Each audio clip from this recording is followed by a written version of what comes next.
கண்ணின் மறைவயத்தில் பிறந்தவரும் நம்முடைய பாவங்களுக்காக மரித்து அடக்கம் பண்ணப்பட்டு வேத வாக்கியங்களுடைய 3ஆம் நாள் உயிர்த்தெழுந்தவரும் நம்முடைய தேவாதி தேவனும் கர்த்தாதி கர்த்தருக்கு துதியும் மகிமையும் ஞானமும் ஸ்தோத்திரமும் கனமும் வல்லமையும் பலனும் சதா காலங்களிலும் உண்டாவதாக.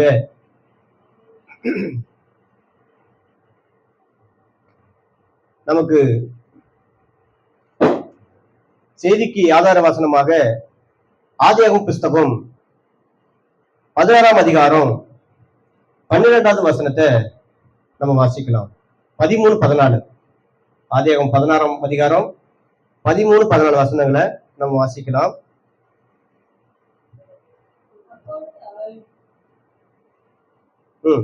அப்பொழுது அவள், என்னை காண்பவரை நானும் இவ்விடத்தை கண்டேன் அல்லவா என்று சொல்லி தன்னோட பேசின கர்த்தருக்கு, நீர் என்னை காண்கிற தேவன் என்று பெயரிட்டாள்.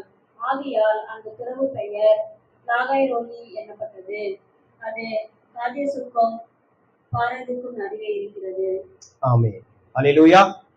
மறுபடியும் கூட உங்களை வாழ்த்தி வரவேற்கிறேன். கர்த்தர் நம்மை ஆசீர்வதிப்பாராக. இங்க நடந்த சம்பவம் நமக்கு தெரிஞ்ச ஒரு சம்பவம் தான். ஆபிரகாமுடைய மனைவி சாராய்க்கு பிள்ளை இல்லாது இருந்தபோது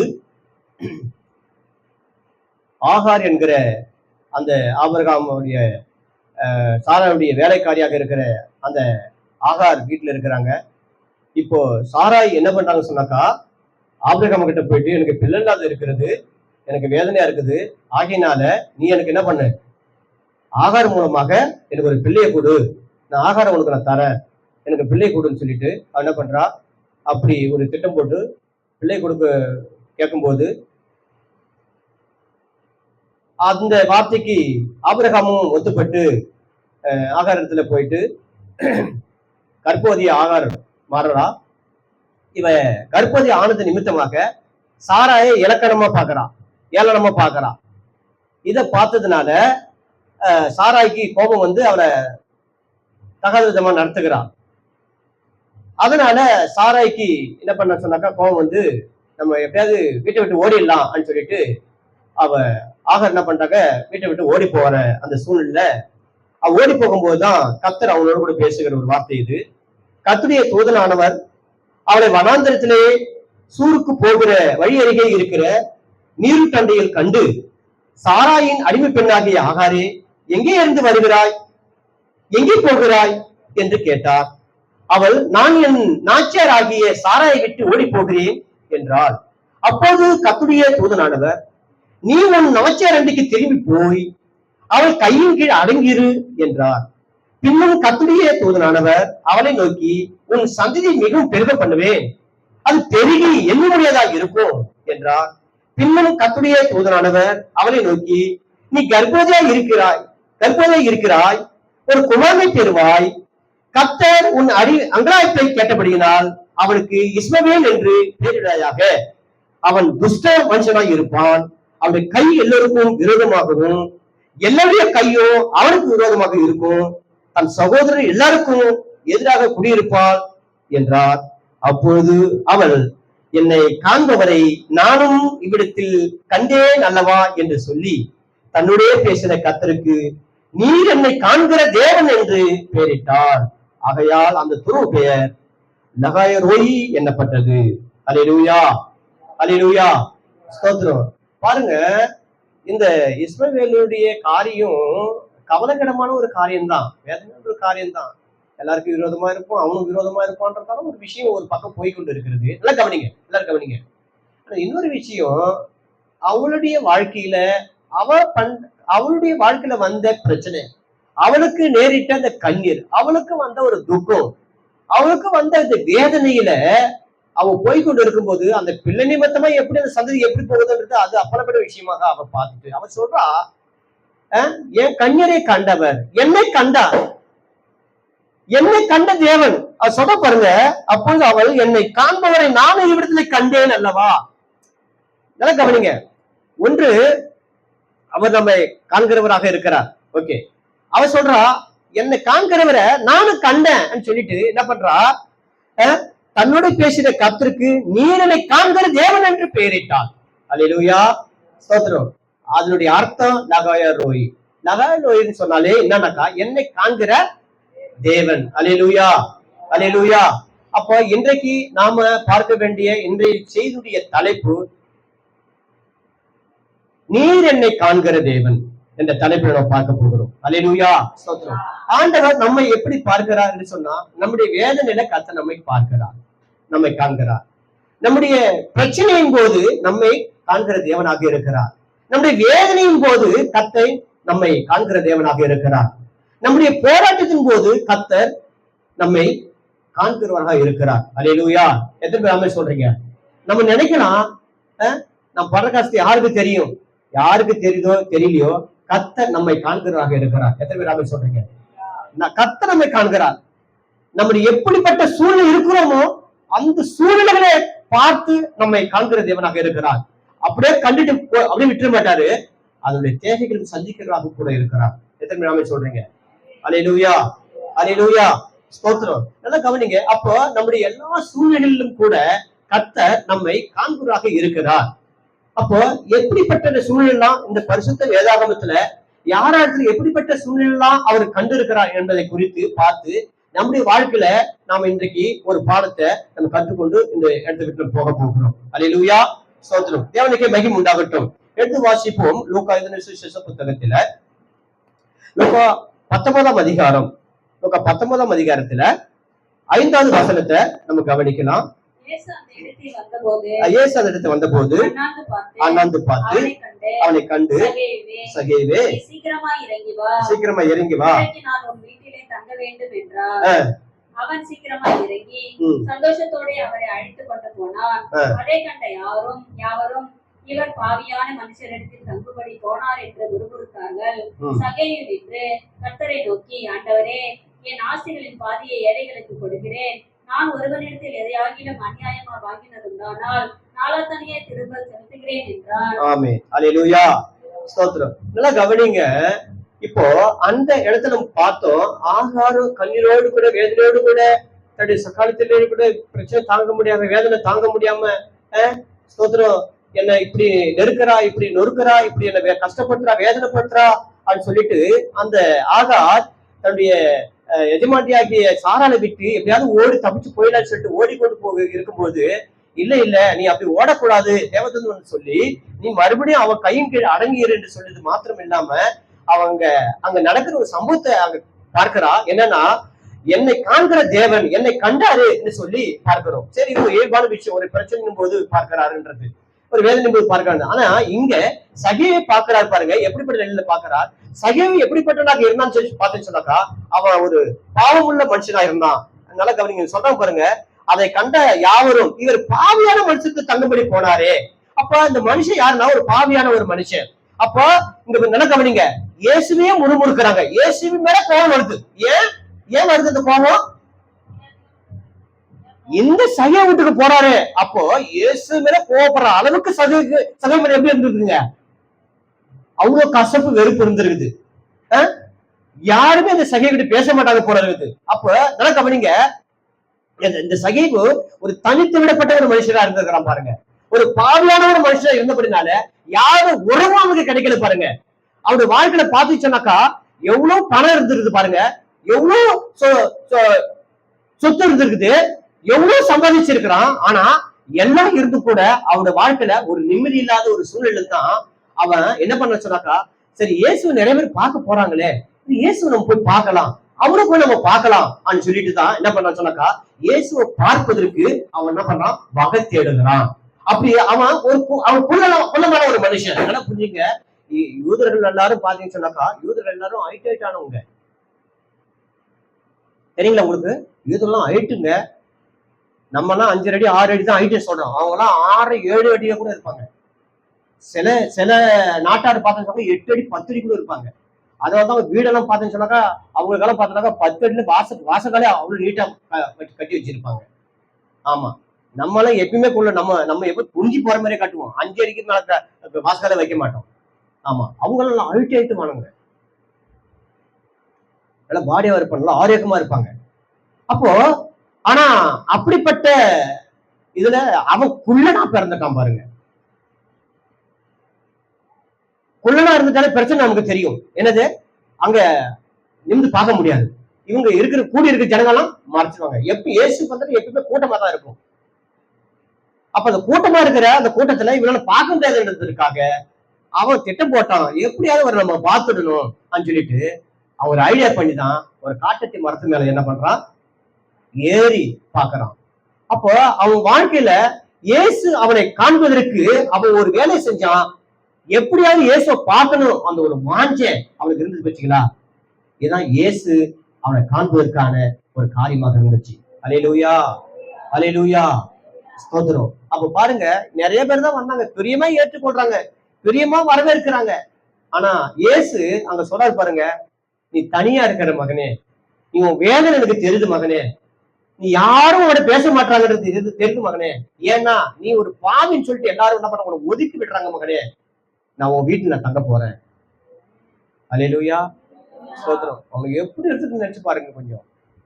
என்னடா அது, எவ்வளவு பேர் இந்த தெருவுக்கு யாருமே எனக்கு காண வரல, இயேசு எப்படா பார்க்க சொல்லி திட்டம் போட்டு பார்க்கலாம்னு சொல்லி ஆசைப்பட்டா, இயேசு ஏன் வீட்டுக்கு வரான்னு சொன்னா யாராவது தாங்க முடியுமா, நினைச்சு பார்க்க முடியுமா? இயேசு ஏன் வீட்டுக்கு வராரா, இயேசு ஏன் வீட்டுக்கு வராரா, இதை நினைச்சு கூட பார்க்க முடியல. நானும் எப்படி பார்க்கலாம் சொல்லி தேடி போனா அது ஏன் வீட்டுக்கு வரேன்னு சொல்றாரு. அவனால சந்தோஷத்தை அளவிடப்பட முடியலங்க. ஸ்தோத்திரம். வீட்டுக்கு போறான், அவன் அப்பவே கர்த்தரால தொடப்பட்டவனாக, சரி எல்லாரும் ஒதுக்குறாங்க, எல்லாரும் வெறுக்கிறாங்க, யாரும் எடுத்து பேச மாட்டாங்க, தனியா இருக்கிற, எனக்கு பணம் இருக்குது, சொத்து இருக்குது, எல்லாம் இருக்குது, ஆனா ஒரு சந்தோஷத்தை பார்க்க முடியலையே சொல்லி வேதனைப்பட்டான். ஆனா இயேசுவை மட்டும் பார்க்கணும்னு சொல்லி நினைச்சான் பாருங்க. அல்லேலூயா, அல்லேலூயா, ஸ்தோத்திரம். அந்த வாஞ்சை தாங்க தேவன் அப்படிப்பட்ட சகைவை கண்டார். பிரைஸ் தி லார்ட், ஸ்தோத்திரம். அப்ப நல்லா கவனிங்க, அப்படிப்பட்ட பாவியான ஒரு மனுஷனையே இயேசு கிறிஸ்து காண்றாரு சொன்னாக்கா உடனே என்னை விட்டுடுவாரா? அல்லேலூயா. அவனை விட பெரிய பாவியாக இருந்தாலும் கர்த்தர் நம்மையும் அவர் காண்கிறதாக இருக்கிறார். எத்தனை பேர் விசுவாசிக்கிறீங்க? ஸ்தோத்திரம். என்னை காண்கிற தேவன் அவர், என்னை காண்பார், என்னை காண்பார், என் நிலையை பார்த்து என்னை அதுல இருந்து மீட்டு எடுப்பார், என் வேதனை பார்த்து அதிலிருந்து என்னை தூக்கி எடுப்பார், என் கஷ்டத்தை பார்த்து அதிலிருந்து என்னை விடுவிப்பார். என்னை காண்கிற தேவன் அவர், என்னை காண்கிற தேவன் அவர். நான் ஓடல, அவர் என்னை தேடி வந்த என்னை காண்கிற தேவன் அவர். அல்லேலூயா, அல்லேலூயா, ஸ்தோத்திரம். அவ பாருங்க, ஸ்தோத்திரம். இப்படி பரிசுத்த வேதாகமத்துல யாரெல்லாம் இப்படி தேவன் ஓடி பார்த்தாரு, கண்டாரு என்கிறத இன்னும் சில காரியத்துல இருந்து நம்ம பார்க்கலாம். அங்க ஆகாருடைய வேதனையில கண்ட தேவன், இங்க இவனுடைய துக்கத்துல பாவியான மனுஷனை கண்ட தேவன் இன்னும் யாரெல்லாம் காண்கிறான்னு சொல்லி நம்ம பார்க்கலாம். எடுத்து வாசிப்போம். 1 சாமுவேல் 16ஆம் அதிகாரம்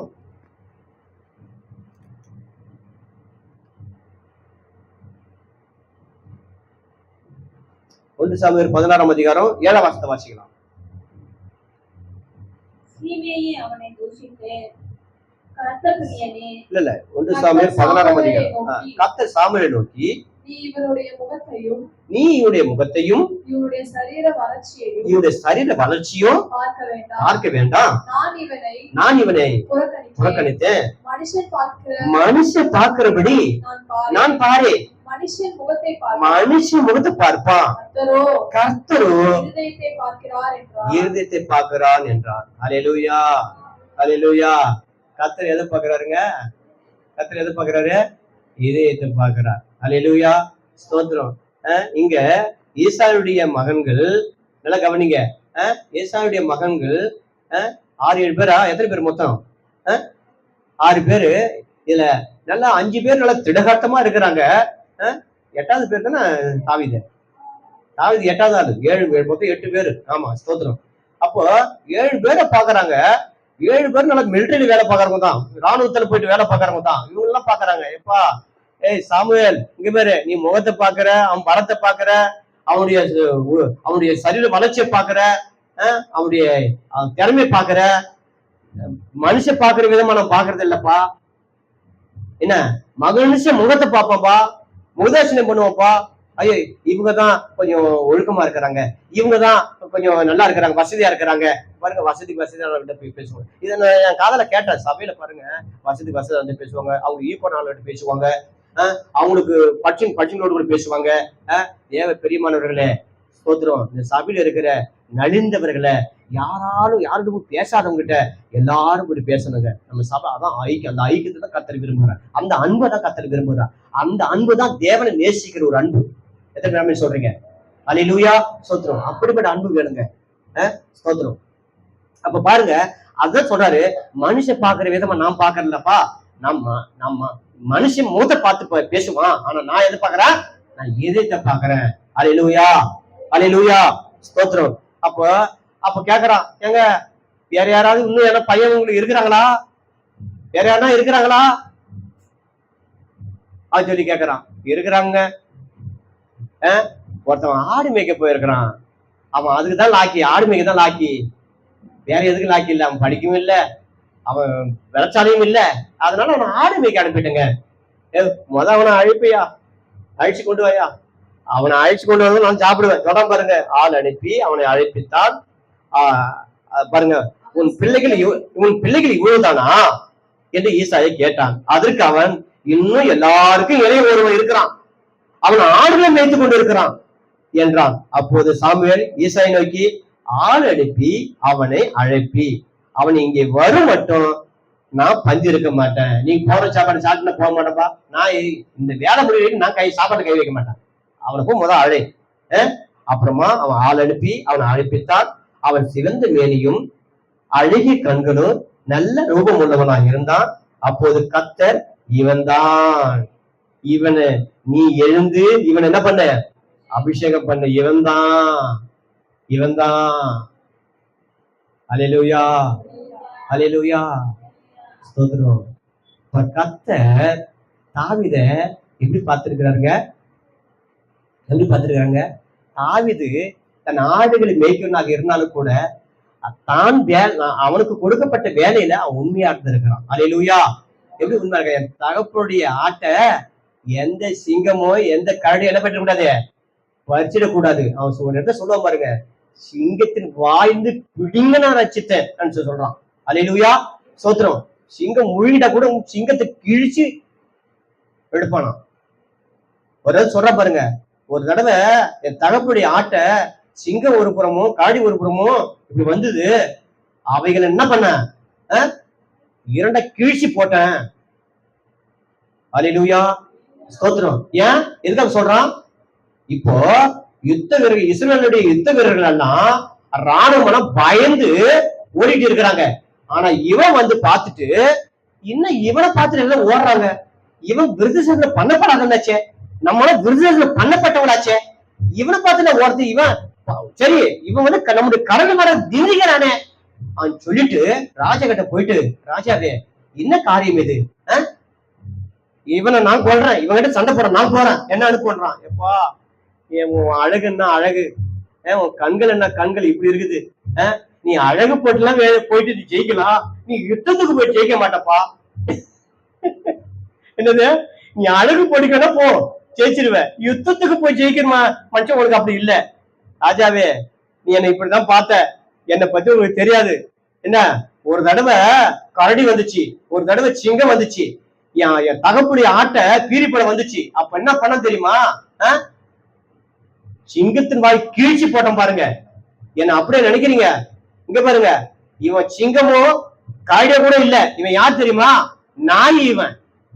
அவன் சொல்றான், என்ன ஊழங்களை கொண்டு வந்துட்ட, கண்ணை கொண்டு வந்துட்ட, நான் நாயா? ஓ அப்ப நீ நாய் தான். நல்லா கவனிங்க, அப்ப நீ நாய் தான். நாய் எப்படி அடிக்குங்க? எப்போதுக்கு நாய் கலர் தான் அடிப்போம், தூரம் விட்டுதான் எரியும். அப்போ கட்டதான் நடக்குதுங்க. இவன் கூழங்கள் எதுவும் கத்துதான். நாய் என்னமோ சிங்கத்தை போல கடையை போல வரும்னு நினைச்சேன். நான் கூழங்கள் எடுத்து வந்து நல்லதான் போச்சு, நீ நாய் தான். அப்ப இதே போதும் எனக்கு. அல்லேலூயா, அல்லேலூயா, ஸ்தோத்திரம். அப்ப பாருங்க, அப்போ தாவீதை தேவன் ஏன் கண்டார் என்று சொல்லி பார்த்தேன்னு சொன்னாக்கா, தாவீதுடைய வாழ்க்கையில அவன் என்ன பண்ணிக்கிற சொன்னாக்கா, கர்த்தரை அவன் அந்தரங்கத்துல தியானம் பண்ணுகிற ஒரு மனுஷனா இருந்திருக்கிறான். எத்தனை பேர் ஆமென் சொல்றீங்க? அல்லேலூயா. கர்த்தரை எப்போதும் அவன் துதிக்கிறவனாக இருந்திருக்கிறான். ஆகினால் தான் அவைகள் எல்லாத்தையும் பாடல்களாக அவன் பாடிக்கொண்டு இருந்திருக்கிறான். பாருங்க, கர்த்தரை எக்காலத்தில் ஸ்தோத்திரிப்பேன், அவன் துதி எப்போதும் வாயில் இருக்கும். அல்லேலூயா. அவன் ஏதுன்னு சொன்னாக்கா அவன் செய்யறான், அதை அவன் செஞ்சிருக்கிறான். கர்த்தரை எப்போதும் துதிச்சு கொண்டு இருந்திருக்கிறான். பாருங்க, ரெண்டாவது அவன் எப்போதுமே அவன் கர்த்தருடைய வார்த்தையை தியானம் பண்ண கொடுக்கிறதா இருக்கிறான். ஆகினால் தான் கர்த்தருடைய வார்த்தை இரவும் பகல் கர்த்தருடைய வார்த்தை தியானமா இருக்கிற மனுஷன் பாக்கியமா. அப்போ தியானம் பண்ணுகிறான். அது எங்க இருந்து வந்துச்சு? அது எங்க இருந்து வந்துச்சு? அது எங்க இருந்து சொல்லுங்க பாப்போம். அது ஈசாக்கு கிட்ட இருந்தே வந்திருக்குது. பாருங்க, ஈசாக்கு கிட்ட இருந்தே வந்திருக்குது. அல்லேலூயா, ஸ்தோத்திரம். அத யோசேப்பு புடிச்சுக்கிட்டான்.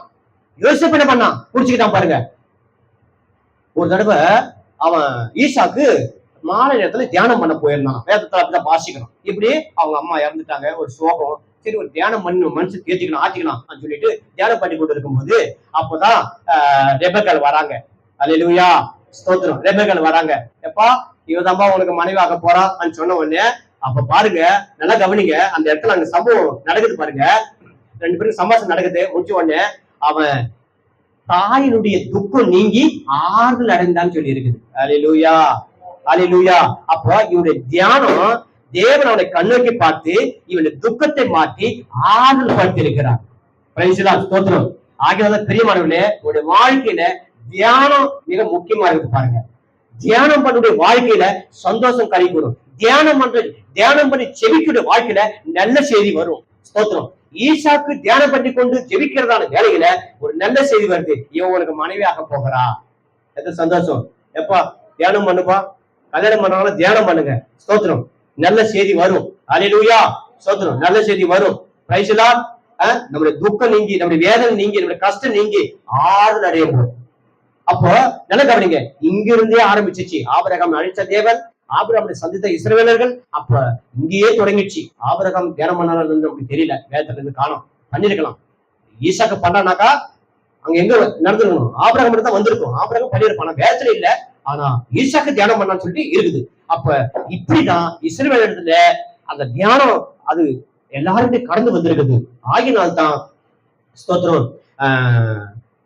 யோசேப்பும் என்ன பண்றான் பாருங்க, இது யோசுவாவும் தியானம் பண்றான் பாருங்க. யோசுவா எங்க பிடிச்சுக்கிட்டான்? யோசுவா யாரோ தெரியல, யாரோ அங்க தியானம் பண்ணி இருக்கிறாங்க. இப்படி எல்லாரும் ஃபாலோ பண்ணல. இதுதான் விஷயமே.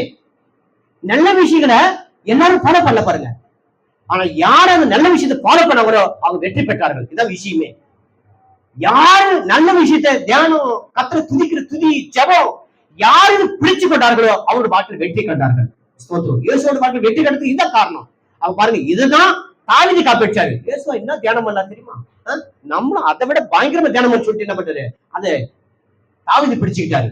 அல்லேலூயா, ஸ்தோத்திரம். அப்ப அந்த தியானம் பண்ணுகிறதான காரியம், அப்படி தேவனை நோக்கி ஜெபிக்கிற ஒரு காரியம், தேவனுக்கு துதிக்கிற ஒரு காரியம் தான். அதுதான் பாக்குறாரு. நீங்க எல்லாரும் சரீரத்தை பார்த்துட்டு வரீங்க. இவன் இத்தனா இருக்கிறான், இவன் வந்து பலசாலியா இருக்கிறான், இவன் உயரமா இருக்கிறான், இவன் அறிவாளியா இருக்கிறான், இதெல்லாம் பார்த்துட்டு வர இதயத்துல ஒருத்தவங்க குடிக்கொண்டு இருக்கிறத நான் பாக்குறேன். இதயத்துக்கு ஏற்றத பாக்குறேன். நீங்க எல்லாரும் இப்படி மேலோட்டமா முகத்தையே பாக்குறீங்க. ஸ்தோத்திரம். நான் இதயத்தை பாக்குறேன். ஒருத்தவன் அந்த ரகத்துல, ஈசாயி, உன் பையனை பத்தி உனக்கு தெரியாது, யாருக்குமே தெரியாது. தியானம் பண்ணி கொண்டு அவன் துதித்து கொண்டு ஜெபித்து கொண்டு இருக்கிறான்டா, அவனை நான் பாக்குறேன். அல்லேலூயா, அல்லேலூயா. எத்தனை பேருக்கு ஃபீலிங் ஆவறீங்க? நம்முடைய வாழ்க்கையுடைய வெளி வேஷத்தை எல்லாரும் பார்த்துட்டு, பரவாயில்ல, நல்ல வீடு கட்டாங்க, பரவாயில்ல, நல்லா படிச்சுட்டாங்க, பரவாயில்ல, நல்ல பிள்ளைய நல்லா வந்து நல்ல ஸ்கூல்ல சேர்த்துட்டாங்க, பரவாயில்ல, நல்லா படிக்க வச்சுட்டாங்க, இதையே மேலிடம் பார்ப்பாங்க. நம்முடைய அந்த ரகத்துல படுற கண்ணீர், நம்முடைய அந்த ரகத்துல படுற வேதனை, நம்முடைய அந்த ரகத்துல தேவனை நோக்கி முறையிட்டு கொண்டு இருக்கிற காரியம், நம்முடைய அந்த ரகத்துல கர்த்தரை தியானம் பண்ணுகிற காரியம் யாருக்கும் தெரியாது. கர்த்தர் காண்கிறார். அல்லேலூயா, ஸ்தோத்திரம். கர்த்தர் காண்கிறார். அப்ப பாருங்க, தாவீதுடைய வாழ்க்கையில அந்த ஜீவியத்துல அவன் தியானம் பண்ணி கொண்டு இருக்கிறத, துதிக்கிறத கர்த்தர் காண்கிறார்.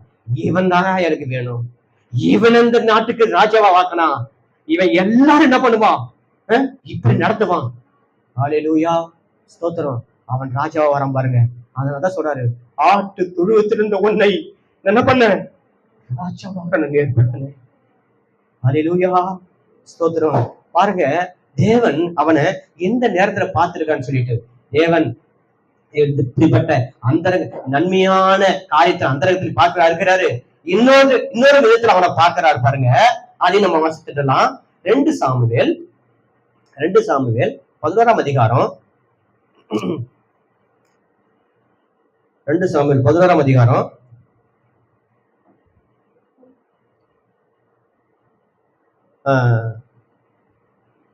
நான் வாசிக்கிறேன் பாருங்க. மறு வருஷம் ராஜாக்கள் யுத்தத்திற்கு புறப்படும் காலம் வந்த போது தாவீது யோவாபையும் அவனுடைய கூட தன் சேவகரையும் இஸ்ரவேல் அனைத்தையும் அம்மோன் புத்திரியை அழிக்கவும் ரப்பாவை முற்றுகை போடவும் அனுப்பினான். தாவீதோ எருசலேமில் இருந்து விட்டான். ஒரு நாள் சாயங்காலத்தில் தாவீது தன் படுக்கையிலிருந்து எழுந்து அரமனை உப்பரியின் மேல் உலாத்தி கொண்டிருக்கும் போது ஸ்நானம் பண்ணுகிற ஒரு ஸ்திரீயை உப்பரியின் மேல் இருந்து கண்டான். அந்த ஸ்திரீ வெகு சமுத்திரவதியாய் இருந்தாள். அப்போது தாவீது அந்த ஸ்திரீ யார் என்று விசாரிக்க ஆள் அனுப்பினான். அவள் எலியாமின் குமாரத்தியும் ஏத்தியனான உரியாவின் மனைவியாகிய பத்செபாள் என்றார்கள். அப்பொழுது தாவீது ஆள் அனுப்பி அவளை அழைத்து வர சொன்னான். அவள் அவளிடத்தில் வந்தபோது அவளுடைய சயனித்தான். பிற்பாடு அவள் தன் தீட்டு நீங்கும்படி சுத்திகரித்துக் கொண்டு தன் வீட்டுக்கு போனாள். அந்த ஸ்திரீ கர்ப்பம் தரித்து தான் கர்ப்பவதி என்று தாவீதுக்கு அறிவிக்கும்படி ஆள் அனுப்பினார். அல்லேலூயா, ஸ்தோத்திரம். இங்க நடக்கிற சம்பவத்தை படிச்சோம். நான் சுருக்கமா சொல்றேன், புரிஞ்சுக்கங்க. இப்போ யுத்தத்துக்கு போயிட்டு பெட்டி பிடிக்கப்பட்டு இருக்கிறது. யுத்தத்துக்கு போயிட்டு எதிரிகளை வீழ்த்தி கொண்டு வந்து ஜெயிச்சு பெட்டி கொண்டு வரணும். தளபதியா இருக்கிறான் அந்த தாவீது. ஒரு பக்கம் ராஜாவும் இருக்கிறான், இருக்கிற தளபதியா இருந்தவன் அவன். இப்போ இந்த யுத்தத்துக்கு கூட போயிட்டு இவருடைய சப்போர்ட்டையும் கொடுத்துட்டு ஆலோசனை கொடுத்துட்டு வெற்றி பெற்றுட்டு வருவதற்கு பதிலாக எல்லாரும் அனுப்பிட்டான். சரி, இவருடைய வாழ்க்கையில எப்போதும் போல துதிச்சு கொண்டு இருந்திருந்தாலும் பரவாயில்ல, தியானம் பண்ணி கொண்டு இருந்தாலும் பரவாயில்ல. இவன் துதிச்சு கொண்டிருந்த ஒரு மனுஷன், தியானம் பண்ணி கொண்டிருந்த ஒரு மனுஷன் இப்போ ஆகாசமா போய் நல்லா வீடு கட்டியாச்சு, ராஜாவா வந்துட்டோம், நல்ல பொண்ணு வெள்ளியெல்லாம் கிடைச்சிருச்சு, சூப்பரான லைஃப், எவ்வளவு கஷ்டப்பட்டமோ அவ்வளவுக்கும் அனுபவிக்கிறேன்னு சொல்லிட்டு நல்ல தலைகணையை போட்டு நல்ல பெட்டை போட்டு அழகா தூங்கிட்டு எழுந்து, சரி நம்ம மொட்டை மாடல போயிட்டு நம்ம கட்டப்பட்ட வீடுல கொஞ்சம் அப்படியே உலாவும், இன்னும் விடப்பா, இன்னும் அருமையான ஒரு வசதியப்பா, அருமையான வீட்டை கொடுத்தாருன்னு சொல்லிட்டு உலாவி கொண்டு இருக்கும் போது உலாவிட்டு வந்துடலாம்ல. நீ வசதி ஆயிட்ட, நீ மாடி மேல மாடி கட்டி உலாவி கொண்டு இருக்கிற கஷ்டவாளிங்க ஏழைங்க ஒரு கீத்தை தடுத்துக்கிட்டு என்னது குளிச்சுட்டு இருக்கிறாங்க. அதை நீ பாக்குறப்ப சரி பார்த்துட்டு என்ன பண்ணிருக்கணும், எப்பா என் வீட்டுக்கு கீழே உங்களோட இந்த மாதிரி ஒரு பாத்ரூம் கட்டி வச்சுக்கிறேன், எதை கட்டல ஒரு பாத்ரூம் கட்டுமான்னு சொல்லி இருக்கணும். பாத்ரூம் கட்ட சொல்றதுக்கு பதிலா அவன் யாரப்பா அவன் யாரு விசாரிச்சுட்டு சரி அவளா அவ கூப்பிட்டு வர சொல்லி அவனோட கூட சந்தோஷமா இருந்துபிட்டு இப்ப என்ன பண்ற, அவன் கருப்பதி ஆகிட்டான். இதை மறைக்கணுன்றதுக்காக அவன் ஒரு ஐடியா பண்றான் பாருங்க. போய் அவன் என்ன பண்ண, பச்சைப்பையுடைய புருஷன் யார் அவன் பேரு உரியா போய் கூட்டுவான்றாங்க பாருங்க. உரியா போய் கூட்டு வராங்க. உரியா கூட்டு வந்து உரியாவுக்கு சில வெகுமானங்கள்லாம் கொடுத்து, எப்பா ஃபர்ஸ்ட் அவன் எப்படி ஆரம்பிக்கிறான் பாருங்க. அவன் அதிகமா எப்பா யுத்தம் எப்படி நடக்குது, எல்லாரும் எப்படி இருக்கிறாங்க, யுத்தத்தில் வெற்றி பெற முடியுமா, இதெல்லாம் அப்படி பேச்சுவார்த்தை அப்படி விசாரிச்சுட்டு சரி ஓகே நீ வீட்டுக்கு போன்றான். சில பொருட்கள் கொடுத்து வீட்டுக்கு அனுப்புறாங்க. அவன் வீட்டுக்கு போகல, அவன் யுத்த மணியோட கூட உட்கார்ந்துட்டு இருக்கிறான், காவல் கிடக்கல. வாசிக்கிறேன் பாருங்க. உரியா தன் வீட்டுக்கு போகவில்லை என்று தாவீதுக்கு அறிவிக்கப்பட்ட போது தாவீது உரியாவை நோக்கி, நீ பயணத்திலிருந்து வந்தவன் அல்லவா, நீ உன் வீட்டுக்கு போகாம இருக்கிறது என்ன என்று கேட்டான். நல்லா கவனிங்க, எல்லாரும் கவனிங்க, படிக்கலாம் அப்புறம் படிக்கலாம், நல்லா கவனிங்க. எப்பா வீட்டுக்கு போப்பா, விஷயம் புரியுன்னு நினைக்கிறேன் உங்களுக்கு. ஏன் வீட்டுக்கு போய் சொல்றவங்களுக்கு எல்லாம் புரியுன்னு நினைக்கிறேன். நீங்க எல்லாம் குழந்தைகள் இல்லை, இவனால கருப்போதி ஆயிடுச்சு. இவன் யுத்தத்துல இருக்கிறான், நீ வீட்டுக்கு போயிட்டு உன் மனைவியோட கூட சந்தோஷமா இருந்துச்சுங்க, அந்த கற்பூதி ஒன்னால வந்து சொல்லி மாத்திடலாம் சொல்லி ஐடியா பண்றான். ஆனா இவன் சொல்றான் பாருங்க, இந்த வார்த்தை செருப்பா நடிச்ச மாதிரி இருக்கும். வீட போகுது, ஸ்தோத்திரம், உண்மையான வார்த்தையும் கூட தான், ஸ்தோத்திரம். அவன் சொல்றான் பாருங்க, பாருங்க தாவீது அப்போது வில்வீரர் அரங்கத்திலிருந்து உம்முடைய சேவைகளின் மேல் எய்ததினால் ராஜாவின் சேவைகள் சிலர் செத்தார்கள், உம்முடைய சேவைகளாகிய உரியா என்னும் ஏத்தியனும் செத்தான் என்றான். அப்போது தாவீது அந்த ஆளை நோக்கி, நீ யோவாவின் இடத்தில் போய் இந்த காரியத்தை பற்றி விசாரப்பட வேண்டாம், பட்டயம் ஒருவேளை ஒருவனையும் ஒருவேளை வேறொன்னையும் பட்சிக்கும், நீ யுத்தத்தை பழக்க பண்ணி பட்டணத்தை இடித்து போடு என்று அவனுக்கு திடச்சொல் என்றான். தன் புருஷனாகிய உரியா செத்தான் என்று அவன் தன் மனைவி கேள்விப்பட்ட போது அவள் தன் நாயகனுக்காக இரவு கொண்டாடினாள். துக்க நாள் சென்ற பின்பு தாவீது அவளை அழைத்தனுப்பி தன் வீட்டிலே சேர்த்து கொண்டான். அவள் அவனுக்கு மனைவியாகி அவனுக்கு ஒரு குமாரனை பெற்றாள். தாவீது செய்த இந்த காரியம் கர்த்தரின் பார்வைக்கு பொல்லாததாக இருந்தது. அல்லேலூயா, ஸ்தோத்திரம். கர்த்தர் அவனை கண்டாருங்க. ஒரு நேரத்துல எப்படி கண்டாரு? ஹல்லேலூயா ஹல்லேலூயா துதிச்சு கொண்டிருந்த கண்டாரு. வசனத்தை தியானம் பண்ணி கொண்டு, எங்க வாழ்க்கையில இது எப்படி நிறைவேற போகிறது ராஜா, நீ எப்ப வர போறீங்க தியானம் பண்ணி கொண்டிருந்தான், துதிச்சு கொண்டிருந்தான், செபிச்சு கொண்டிருந்தான். அதை கண்டாரு. இப்ப எப்படி காண்றாரு? பொல்லாப்பு செய்கிறத காண்கிறார். அல்லேலூயா, கவனிக்கிறீங்களா? இவன் அந்தரங்கத்துல இவன் செய்த நன்மையும் கர்த்தர் கண்டாரு, இவன் அந்தரங்கத்துல செய்த பாவத்தையும் கர்த்தர் கண்டாரு. இருக்கீங்களா எல்லாரும்? நம்ம எப்போதுமே நம்ம வெளிப்பிரகாரமா மேக்கப் பண்றதெல்லாம் பார்த்துட்டு, எப்படி அமைதியானது தெரியுமா, எவ்வளவு ஒழுக்கமானது தெரியுமா, அப்படி நம்ம எல்லாரும் நம்மளை பாக்குறாங்க. ஆனா கர்த்தர் எப்படி பாக்குறாரு? நம்முடைய அந்தரங்கத்தை பாக்குறாரு. அங்கே சொல்லிட்டாரு, மனுஷன் முகத்தை பார்க்கிற வண்ணமா நான் பாக்குறது இல்லப்பா, நான் ஒரு இதயத்தை பாக்குறேன். அவன் என்ன சிந்திக்கிறான், என்ன யோசிக்கிறான், அவன் வெளியில எப்படி பேசுறான், உள்ள எப்படி இருக்கிறான், நான் அந்தரங்கத்தை பாக்குறேன்பா. அல்லேலூயா அல்லேலூயா, ஸ்தோத்திரம். பிரியமானவர்களே, தாவீதுடைய வாழ்க்கையில அவன் செய்த நன்மையும் கர்த்தர் கண்டாரு, அவன் செய்த பாவத்தின் தீமையும் கர்த்தர் கண்டாரு. நம்மையும் அப்படித்தான் காண்கிறார். அல்லேலூயா, எந்த மாற்று கருத்து இல்லைங்க. தாவீதை கண்ட தேவன், ஆகாரேயுடைய கண்ணீரை கண்ட தேவன், சகோடைய வேதனை கண்ட தேவன், தாவீதுடைய தியானத்தை கண்ட தேவன், தாவீது செய்த பாவத்தை கண்டார். நாம் அதிலிருந்து ஒரு பாடத்தை கற்றுக்கொண்டு தேவனுக்கு முன்பாக நாம் எப்படி வாழ வேண்டும் என்று சொல்லி நல்ல ஒரு வாழ்க்கை வாழ்வதற்காக இந்த காரியத்தை கர்த்தர் நம்மோடு கூட இன்னைக்கு பேசிக் கொண்டிருக்கிறார். அல்லேலூயா. வெளிப்பிரகாரமா வாழ்க்கை வாழ்ந்துட்டு போறான், அது இல்லைங்க. அந்த மனுஷன் இல்லைங்க. அவனை பத்தி எவ்வளவு மரியாதை பேசுறோம், அவனை பத்தி நம்ம உள்ளத்துல எப்படி சிந்திக்கிறோம், எப்படி நினைக்கிறோம், எப்படி புரிஞ்சு வச்சிருக்கிறோம், அதை கர்த்தர் காண்றாருங்க.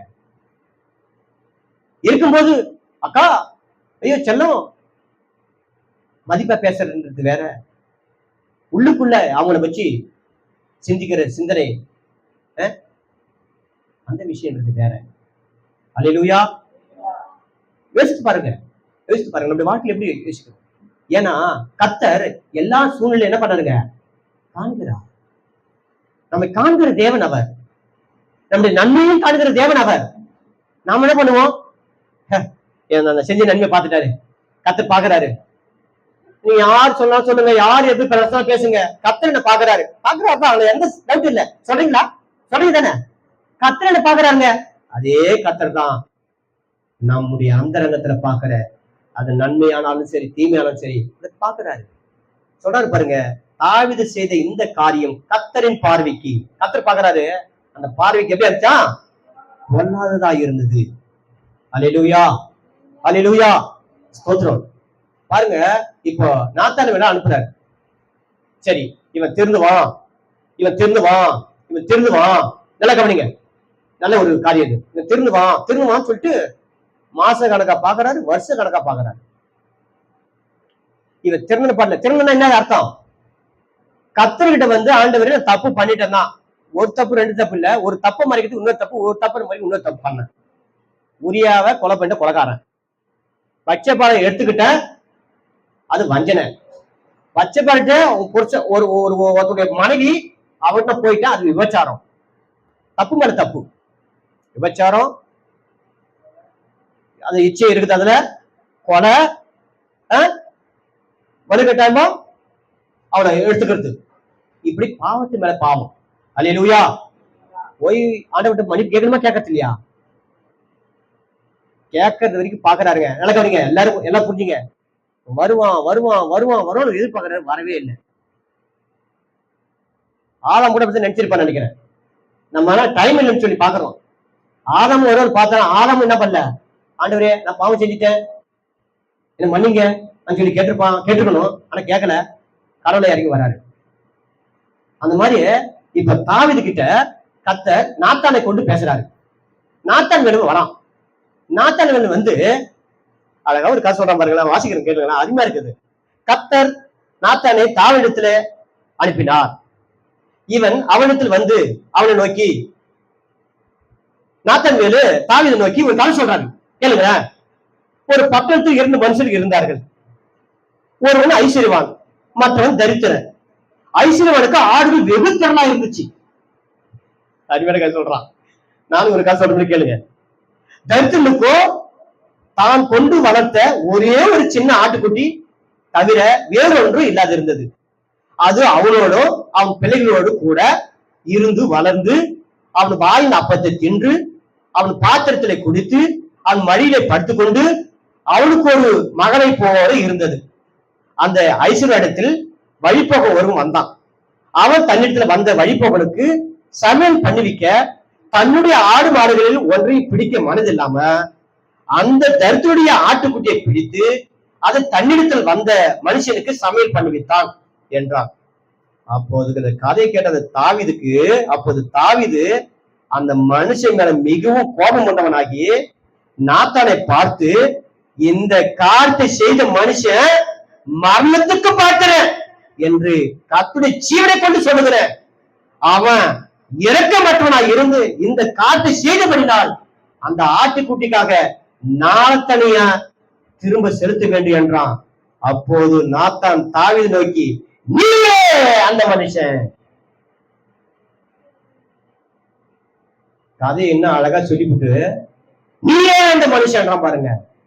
அவனுக்கு எப்படி இருந்திருக்கும்? எனக்கு தெரிஞ்சு நானா அந்த நேரத்தில் சொன்னா என் கொண்டு கொள்ளலாம் நடிக்க இருக்கும். பாத்ரூம் போனவன் போயிட்டு இருப்பேன். என்ன அழகா ஒரு கதையை சொல்லிவிட்டு அந்த கதையில வரவன் அவனுடைய கேரக்டர் பார்த்துட்டு சொல்லிட்டு, எப்படிப்பட்ட பொல்லாத மனுஷனா இருக்கிறான் பாடுறா சொல்லி அவன் நினைச்சுக்கிட்டு அவன் ஒரு ராஜாவாக இருக்கிற தீர்ப்பு சொல்லிதான். தீர்ப்பு சொல்லப்பட்டவன் அவன் நீதானான்னு சொன்னா எப்படி இருக்கும்? தீர்ப்பும் சொல்லியாச்சு, எப்படி இருக்கும்? அப்போது நாத்தான் தாவீதை நோக்கி, நீயே அந்த மனுஷன்.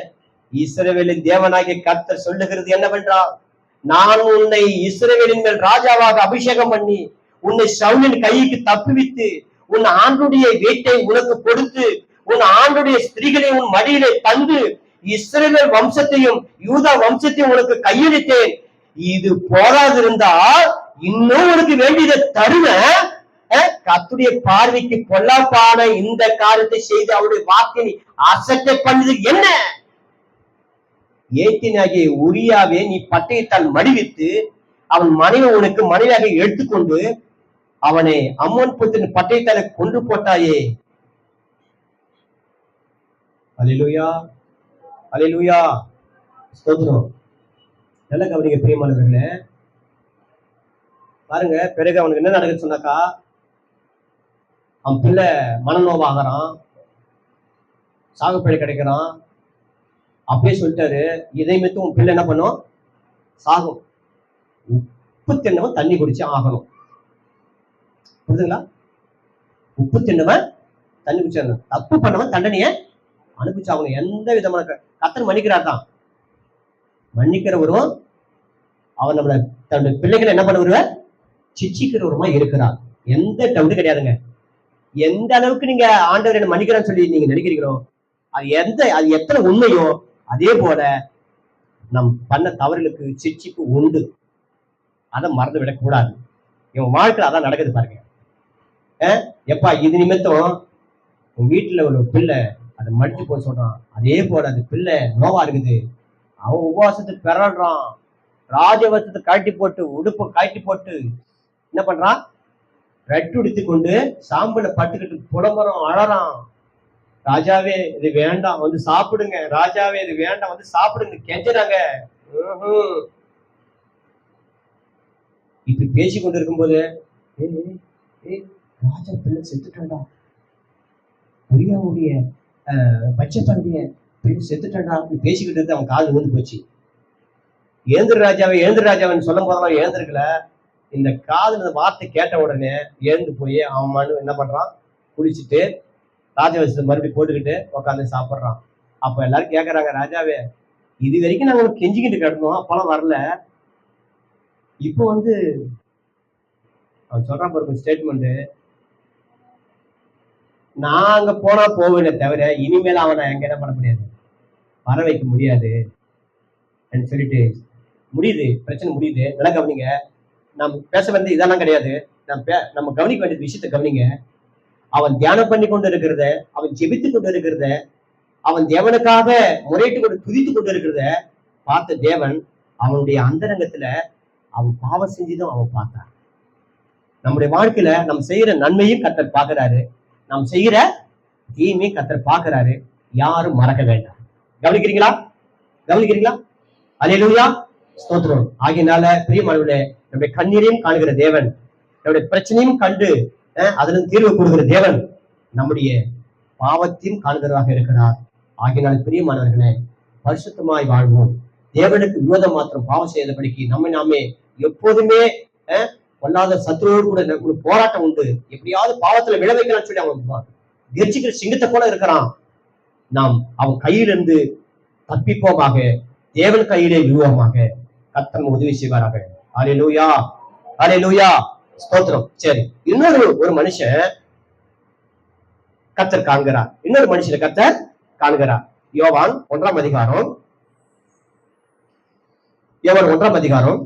47-48 வசனத்தை வாசிங்க. இயேசு நாத்தான் வேலை தம்மிடத்தில் வர கண்டு அவனை குறித்து, இதோ கபடற்ற உத்தம இஸ்ரவேலன் என்றார். அதற்கு நாத்தான்வேல், நீர் என்னை எப்படி அறிவீர் என்றான். இயேசு அவனை நோக்கி, பிலிப்பு உன்னை அழைக்கிறதுக்கு முன்னே நீ அத்திமரத்தின் கீழ் இருக்கும் போது உன்னை கண்டேன். அல்லேலூயா, ஸ்தோத்திரம். கர்த்தர் யாரை காண்றாருங்க? நாத்தான் வேலை காண்கிறார். இந்த நாத்தான் வேலை யாருங்க? நாத்தான் வேலுடைய மறுப்பே பர்திமேயு. பர்திமேயு அவன் பேர் என்ன பாருங்க? பர்திமே யாரு? பர்திமே கூட இல்ல, சாரி, பர்துலேமேயு, சாரி மன்னிச்சுங்க, பர்துலேமேயு சொல்றது பர்திமே சொல்லிட்டேன். பர்துலேமேயு யாருங்க? பர்துலேமேயு யாரு? 12 சீஷன்ல ஒருத்தவன். பர்துலேமேயு 12 சீஷன்ல ஒருவன். 12 சீஷன் பேர் வரும்போது 12 தான் இருக்கும். ஆனா இந்த இடத்துல மட்டும்தான் அந்த 12 பேர் என்னன்னு இருக்கும்? நாத்தான்வேல் இருக்கும். ஆகையினால நாத்தான்வேல் யாரோ நினைச்சுக்காதீங்க. நாத்தான்வேல் யாரு? 12 சீஷன்ல ஒருவன். அவன் பேரு, இன்னொரு பேரு பர்திலேமேயு. அல்லேலூயா, ஸ்தோத்திரம். அப்போ இந்த நாத்தான்வேல் என்கிற பர்திலேமேயு என்ன பண்ணுகிறார்? கர்த்தர் காண்கிறார்.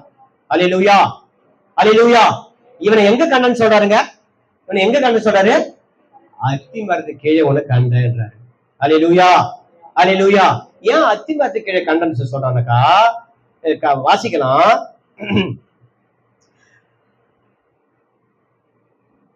இப்பெல்லாம் இருக்குதா என்னன்னு தெரியல. நான் வந்து சின்னவனா இருக்கும்போது எங்க வீட்டுல தோட்டம் இருந்துச்சுங்க. நல்லா கவனிங்க. சின்ன வீடாக இருந்தாலும் கூரை வீடாக இருந்தாலும் தோட்டம் இருந்துச்சு. அந்த தோட்டத்துல மிளகாய் செடி, பூச்செடி, கத்திரி செடி, தக்காளி இவைகளை போட்டு அந்த தக்காளி சந்தோஷமா பெருகிறது, இந்த மிளகாயை சந்தோஷமா பெருகிறது. என்ன சொல்லுவாங்க, பூச்செடியா நிறைய வைப்போம். பூச்செடி, ரோஜா பூ, இந்த கனகாம்பரம் நிறைய இருக்கும் எங்க வீட்டுல. இன்னைக்கு வரைக்கும் கூட அந்த மல்லிப்பூ, அடுக்கு மல்லிப்பூ ஒண்ணு கூட அழியல. இன்னும் கூட அது எப்படி அந்த வேறு இருந்து முடிஞ்சிட்டே வருது. எத்தனை வருஷமா? ஆமா, எனக்கே வயசு 49. எனக்கு நான் சின்ன பிள்ளையா இருந்தது அதுக்கு முன்னாடி இருந்தது இருக்குது, இன்னும் இருக்குது. அது அழிவே அழியல. அதோட வேறு எப்படியே இருந்து இன்னைக்கு பூக்குது. நான் சொல்லுவேன், இந்த பூச்செடியை பார்த்து எங்க பூச்செடியை எங்கேயுமே பார்க்க முடியாது. அடுக்கு மல்லி, இது குண்டு மல்லி பார்த்திருப்பீங்க, அரும்பு பார்த்திருப்பீங்க. இது ஒரு விதமான அடுக்கு மல்லி, இதெல்லாம் வெளியில பார்க்க முடியாது. இது எங்கதான் பார்க்கணும் பாருங்கன்னு போனாக்கா எடுத்து தள்ள வைப்பாங்க. நாங்க இந்த கனகாம்பரம் செடியெல்லாம் வளர்த்துக்கிறத பார்த்துட்டு எங்க அக்காவும் கல்யாணம் பண்ணி போயிட்டாங்க. நாங்க 4 பேர் ஆம்பளை பசங்க தான். என்னடா அந்த வீட்டு பொம்பளையே இல்லை, பூச்செடியா நட்டு வைக்கிறான், வரப்போற பொண்டாளிகளுக்கெல்லாம் வளர்க்குறேடான்னு சொல்லிட்டு கிண்டல் பண்ணி போவாங்க. அது என்னன்னா, அந்த செடிகளை வச்சு அதுங்களுக்கு தண்ணி ஊத்துட்டு ஒரு சந்தோஷம். நான் ஜல்ல வழியா பார்ப்பேன், சுரேஷ் எல்லாத்துக்கும் தண்ணி அடிப்பார். கத்தர் நல்ல ஒரு வீட்டை கொடுத்தாரு, செடிகளை எல்லாம் வளர்த்து அதுல வரும் ஒரு சந்தோஷம் இருக்கும் பாருங்க, அதெல்லாம் அளவிடே பண்ண முடியாது. எனக்கு ரொம்ப ஆசை, ஒரு தோட்டத்துல இப்படிப்பட்ட செடிகள் வச்சு, ஒரு மரத்தை வச்சு இப்படி வளர்க்கறது எனக்கு ரொம்ப ஆசை. எனக்கு எங்க மாமியார் வீட்டை கட்டும்போது கூட சில மரத்தெல்லாம் எனக்கு அது இந்த மரக்கட்டுகள் செடியெல்லாம் அழிக்கிறதே எனக்கு பிரிக்கிறது இல்லை. ஆனா எங்க மச்சா இருக்க, மச்சம் கூட தான் உட்காந்துக்கிற, எல்லாத்தையும் வெட்டுறது தான் அவரும் வைப்பாரு. செடிகளை வைக்கிறது அவருக்கு பிடிக்கும். சில பேருடைய வற்புறுத்தினால நல்ல ஒரு தேக்கம் வந்து வெட்டி போட்டார். அருமையான பூந்தேக்க மரம் வெட்டி போட்டார். அதை நான் அந்த வீடு கட்டுற வரைக்கும் அதை என்ன பண்ணேன், அதை அழிக்காத வளர்த்தேன். கொஞ்சம் பெருசான வெட்டி போட்டு மனுஷன் இன்னி வரைக்கும் இன்னைக்கு நான் மறக்காம சொல்றேன்னா அதான் காரணம். நம்ம எப்போதுமே ஒரு தோட்டத்தில் என்ன பண்ணுவோங்க, இப்படிப்பட்ட பூச்செடிகளை, மரக்கன்றுகளை வச்சு நம்ம வளர்த்து அதை தனி, அது ஒரு அழகு, அது ஒரு சந்தோஷம். நான் எவ்வளவு மிளகாய் தெரியுமா பறிச்சிருக்கிறேன், மிளகாய் செடியை வச்சு நட்டு, கத்திரிக்காய் செடியை நட்டு கத்திரி எவ்வளவு தெரியுமா பறிச்சிருக்கிறேன், எவ்வளவு பூ தெரியுமா பறிச்சிருக்கிறோம். ஆமா, இவங்க வீட்டுல கூட பார்த்தனாக்கா பூ பறிச்சுதான் இருப்பாங்க உங்க தோட்டம் இருக்கும்போது. அப்படித்தானே அவங்களும் பழகமானாங்க. இவங்கெல்லாம் பழகமானது அது பூச்செடி தான், நல்லா பறிச்சுட்டு இருப்பாங்க. நாங்களும் உதவி செய்யிட்டோமாக்கான்னு சொல்லிட்டு அவங்க அக்கா விஜயா அவங்க அப்படிதான் போயிட்டு என்ன பண்ணோம், பச்சு அவங்க கூட பழகமானோம். இனி வரைக்கும் நண்பர்களாக இருக்கிறோம், குடும்ப நண்பர்களாக இருக்கிறாங்க. அப்போ அந்த ஒரு தோட்டமும் ஒரு நண்பராக கனெக்ஷனே கொடுத்து வச்சுட்டு பாருங்க. இந்த பூ அந்த மாதிரி இஸ்ரவேலுக்குன்னு சொல்லி ஒரு பழக்கம் உண்டு. விஷயத்துக்கு வந்துருவோம். இஸ்ரவேலுக்குன்னு சொல்லி ஒரு பழக்கம் உண்டு. அவங்களுக்கு ஒரு தோட்டம். அல்லேலூயா. அவங்க வீட்டுக்கு பின்பாக என்ன இருக்குங்க, தோட்டம் வச்சிருப்பாங்க. நம்மளாம் நடுறது போல இந்த மாதிரி பூச்செடியோ இப்படிப்பட்டதோ அவங்க வைக்கிறது இல்ல. அவங்க என்ன தெரியும் வைப்பாங்க, அத்தி மரமும் திராட்சை செடியும் வைப்பாங்க. அவங்க தோட்டத்துல என்ன இருக்கும், அத்தி மரமும். அது ஏனே தெரியல, எனக்கு ஒரு காரியம் தோன்றுது. என்னன்னா, ஆதாம் பாவம் செஞ்ச போது எதை எடுத்து போட்டுக்கணும், அத்தியை எடுத்து தச்சுக்கிட்டான். அப்ப இந்த அத்தி மரத்து மேல அவங்க ஒரு பட்டு இருந்துட்டே இருக்குது, அத்தி மரம் வேணும் சொல்லிட்டு. அப்போ இந்த இசைகளுக்கெல்லாம் அத்தி மரத்துல அவ்வளோ, அத்தி மரத்துல உண்மையாவே மெடிசன் இருக்கு. அத்தி பழம் அவ்வளவு உடம்புக்கு நல்லது. அதனால இந்த திராட்சை செடியும் சரி, இந்த அத்தி மரத்தை வைக்கிறது பழக்கம் அவங்க தோட்டத்துல. இந்த அத்தி மரத்தை அது ஒரு பக்கம், அவங்களுடைய கலாச்சாரத்துல தோட்டத்துல இந்த திராட்சை செடியும் அத்தி மரத்தை வைக்கிறது அது ஒரு பழக்கம். இன்னொரு பழக்கம் என்னன்னாக்கா, அந்த அத்தி மரத்தை நிழல்ல உக்காந்து அங்க இலைப்பாடுற ஒரு காரியம் இருக்குது பாருங்க. நீங்க எல்லாம் சில பேர் வீட்டுல ஏசி வச்சிருக்கீங்க, எல்லாம் ஏசி வச்சிருக்கீங்க, எப்படி இருந்துச்சு தெரியல, அதை விட இனிமையா இருக்கும் பாருங்க அந்த அத்தி மர நிழல்ல உட்காந்து அங்க வாசம் பண்ணும்போது. அல்லேலூயா. அவ்வளோ இன்பமும் அவ்வளோ சந்தோஷம் இருக்கும் பாருங்க. அந்த இடத்துலதான் என்ன பண்ணுவோம்னாக்கா, ஆண்டவரை துதிச்சு கொண்டோம், வேதம் வாசித்து கொண்டோம், ஜெபம் பண்ணி கொண்டோம், தியானம் பண்ணி கொண்டு இருக்கிற இடமாக அது மாறி இருக்கிறது. அல்லேலூயா. சோத்திரம். அங்க இலைப்பாரி கொண்டு என்ன பண்ணுவாங்க, நாமெல்லாம் இலைப்பாரி கொண்டு என்ன பண்ணுவான், வரையா இது விளாடலாம் அது விளாடலாம், அவங்க அந்த இளைப்பாறுதல் சுகமான இடத்துல என்ன பண்ணுவது தெரியுமா? தேவனை தியானம் பண்ணி கொண்டு துதிச்சு கொண்டு செபிச்சு கொண்டு இருப்பார்கள். Praise the Lord. Hallelujah. ஸ்தோத்திரம். அப்போ வாசிங்களேன், இந்த வசந்த வாசித்த இந்த விஷயத்துல சொல்றேன் பாருங்க. எடுத்து வாசிக்கலாம். முதலாவது 1 ராஜாக்கள் 4ஆம் அதிகாரம் 25 வசனத்தை வாசிக்கலாம்.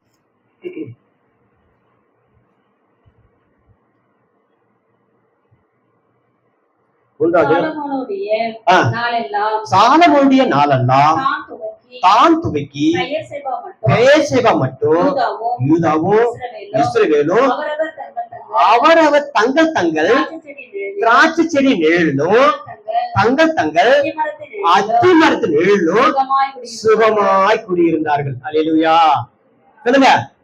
அல்லேலூயா சோதரம். இப்போ அவங்கவுங்க வீட்டுல அவங்கவுங்க அத்தி மரத்து நிழலும் அவங்கவுங்க திராட்சை செடி நிழலும் எப்படி இருந்தாங்களா? சுகமாய் வாசம் பண்ணினார்கள். அல்லேலூயா சோதரம். சாலமோனுடைய நாளெல்லாம் நடக்க அப்படிங்க. சாலமோனுடைய காலத்துல சமாதானமும் நீதியும் இப்படிப்பட்ட சுகமான ஒரு வாழ்க்கையும் அமைஞ்சதுக்கு ஒப்பனையா இயேசு கிறிஸ்துடைய ராஜ்யத்துல இது நடக்க போகிறது. அது ஒப்பனையாகத்தான் சாலமோனுடைய காலத்துல நடந்திருக்கிறத நம்ம பார்க்க முடியும். இதனுடைய சிஸ்தாங்கமாக கண்டிப்பா என்ன பண்ணப்படுங்க, இயேசு கிறிஸ்து வருகிற 1000 வருட அரசாட்சியில இதே சுகத்தை அனுபவிப்போம். எத்தனை பேர் சொல்றீங்க? ஸ்தோத்திரம்.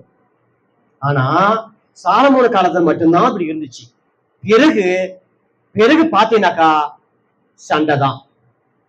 சாலமோனுடைய ராஜ்யபாரம் முடிஞ்ச பிறகு சண்டை, ஒரு நாட்டுக்கு விரோதம், அடிமைத்தனம், அப்புறம் பாபிலோனுக்கு போறது, அப்புறம் இப்படியா நடந்துகிட்டு இருந்துச்சு.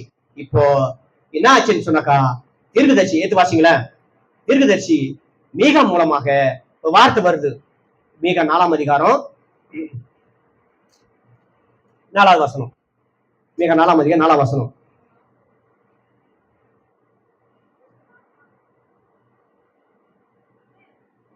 வாசிங்க. மீகா 1077 4ஆம் அதிகாரம் 4ஆம் வசனம். அவனவன் தன் திராட்சை செடி நிழலும் தன் அத்தி மரத்து நிழலும் பயப்படுத்துவார் இல்லாமல் உட்காருவான், சேனையின் கர்த்தர் வாயிலை சொல்லிற்று. அல்லேலூயா அல்லேலூயா. இப்போ சாலமோன் நாட்கள தான் அவங்களுடைய அத்தி மரத்து நிழல்ல சுகமா வாசம் பண்ணாங்க, தியானம் பண்ணாங்க, ஜெபிச்சாங்க, துதிச்சாங்க, இப்படி இளைப்பாரி கொண்டு சந்தோஷமா இருந்தாங்க. ஆனா அதன் பிறகு பாத்தீங்கன்னா அவங்க வாழ்க்கையில ஒரு இடத்த சொல்லுவாங்க பாருங்க, அந்நிய தேசத்துல கர்த்தருடைய பாட்டை எப்படி நாங்க பாடுறது சொல்லுவாங்க. சங்கீதம் 133 நினைக்கிறேன், ஏதோ ஒரு சங்கீதம். அப்போ இங்க பாரு, ஐயோ கர்த்தரை மறந்தா என் வாய் மேல் வாயாடு கூட ஒட்டி கொள்வதாக சொல்றாங்க பாருங்க. அப்புறம் சொல்லுவாங்க, என் கைத்தொழில் மறப்பதாக, என் வலது கைத்தொழில மறப்பதாக. அப்ப கர்த்தரை மறந்துட்டு அந்நிய தேசத்துக்கு வந்து எங்களை சந்தோஷமா இருக்க சொல்றீங்க, எப்படி சந்தோஷமா இருக்க முடியும்? அல்லேலூயா.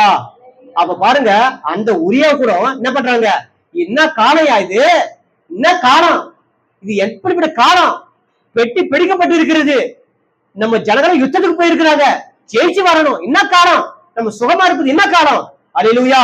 வேதம் சொல்லுகிறது, அழுகளோடு கூட அழுங்கள், சிரிகளோடு கூட சிரியுங்கள். அல்லேலூயா சோத்திரம். சபை இப்படி கிடக்குது, சபை மக்கள்ல ஒவ்வொருத்தரும் ஒவ்வொரு பிரச்சனை இருக்கிறாங்க, நம்ம சுகமா இருக்க முடியுமா? இதாங்க தேவ அன்பு, தேவ அன்பு. வேதம் எசேக்கியேல் சொல்றாரு, நடு சாமத்துல எழுந்து கண்ணிட்டு அழு,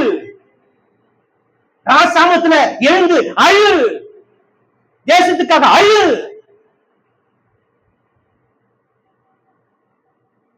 இதுவா சுகமா சந்தோஷமா இருக்கிற காலம் இது? உண்மையாவே நான் டச் பண்றேங்க. ஸ்தோத்திரம். வார்த்தை, இந்த வார்த்தையில தியானம் பண்ண தேம்பி அழுத்தேன், இந்த வார்த்தையில தியானம் பண்ண தேம்பி அழுத்தேன். அதுக்காக நீ நல்ல ஒரு வீடு கட்டி சுகமா இருக்காதீங்கன்னு அப்படின்னு சொல்ல வரல. அழுகளோடு கூட அழணும், சிரிகளோடு கூட சிரிக்கணும். அதோட அர்த்தம் என்னது? சகோதரன் துன்பப்பட்டா அவனோடு கூட துன்பப்படணும், அவனுக்காக ஜெபிங்க, அதுதான் போதும், அது போதும். நம்மளால முடிஞ்சதை செய்வோம். இதுவா காலம்? இந்த சுகமா வாசம் இதுவா காலம்?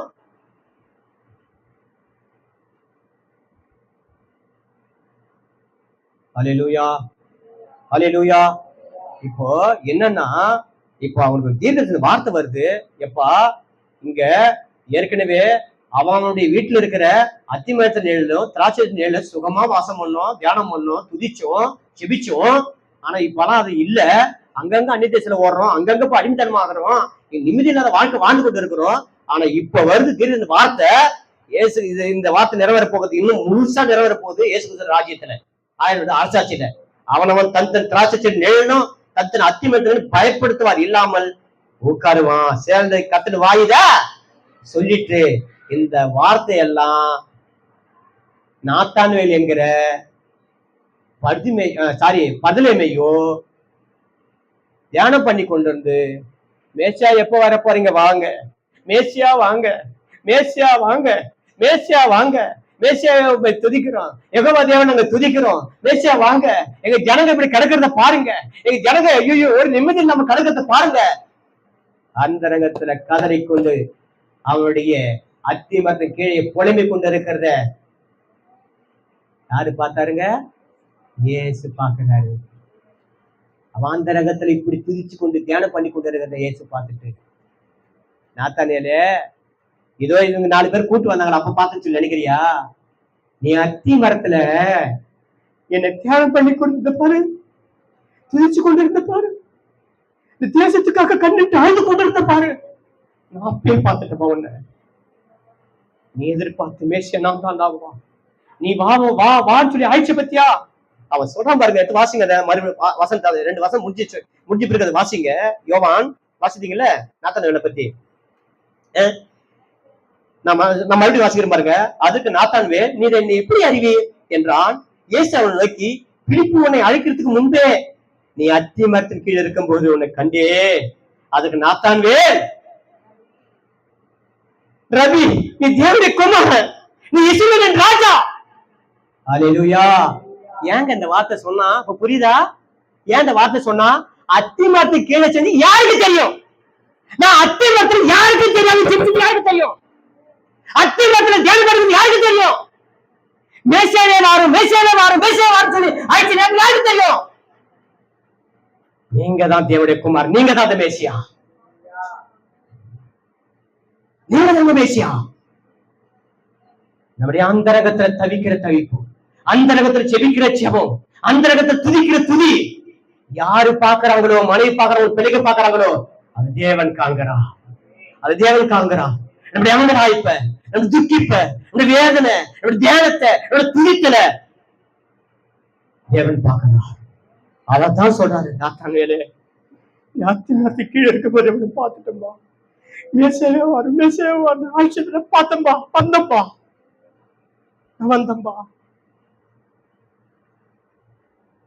ரபி தேவனுடைய குமாரன், நீ இஸ்ரவேலின் ராஜா, உம்மைத்தான் நான் அழைச்சேன், உம்மைத்தான் நான் அழைச்சேன். அருமையானவர்களே, நம்முடைய அந்தரங்க வாழ்க்கை எப்படி இருக்குதுங்க? நம்முடைய அந்தரங்க வாழ்க்கை எப்படி இருக்குது? ஆண்டவரை தீர்ச்சு கொண்டு இருக்கிறோமா? ஜெபத்துல போராடி கொண்டு இருக்கிறோமா?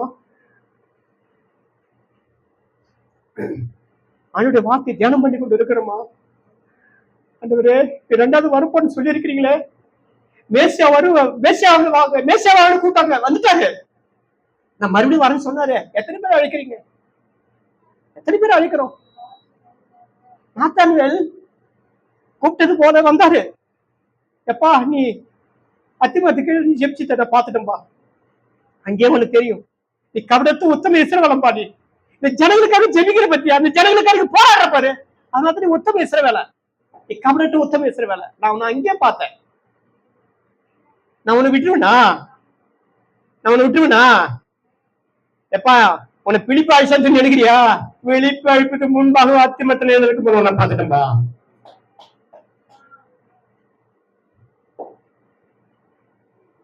நம்முடைய அந்தரங்க வாழ்க்கை எப்படி இருக்கு கர்த்தருக்கு முன்பாக? நீங்க இந்த வாழ்க்கையை மாத்திக் கொள்ளணுமா? அந்த வாழ்க்கை கர்த்தரோடு கூட போராடுகிறது எழுந்திரிக்கலாமா? அந்த ஜெபிக்கலாமா?